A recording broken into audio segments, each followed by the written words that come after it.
नमस्कार मित्रांनो, आज आपण पाहणार आहोत एका अस्वलाच्या पिल्लाची आणि सशाची गोष्ट। चला तर ऐकूया पूर्ण गोष्ट, जिचं नाव आहे शर्यतीतील झोप। भोला नावाचे एक अस्वल पिल्लू होते जे नेहमी बढाई मारायचे। मी सर्वात वेगवान आहे, मी सर्वात बलवान आहे, असे तो आपल्या मित्रांना सांगायचा। एका सुंदर दुपारी त्याची मैत्रीण कमळी नावाच्या सशाने त्याला ब्लूबेरी टेकडीवर धावण्याची शर्यत लावायला आव्हान दिले।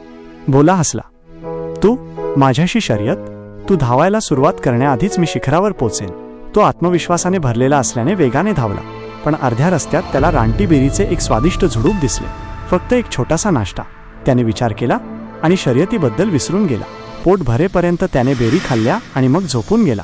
दरम्यान कमळी, जी तितकी वेगवान नव्हती पण तिचा वेग मात्र स्थिर होता, ती टेकडीवर हळूहळू चढत राहिली। ती बेरी खाण्यासाठी किंवा झोपण्यासाठी थांबली नाही, ती फक्त पुढे पुढे जात राहिली। एक उडी, दुसरी उडी, जोपर्यंत ती ब्लूबेरी टेकडीच्या शिखरावर पोहोचली नाही। शेवटी जेव्हा झोपलेला भोला अडखळत शर्यतीच्या शेवटच्या रेषेपर्यंत पोहोचला, तेव्हा कमळी त्याची वाट पाहत शांतपणे उभी होती।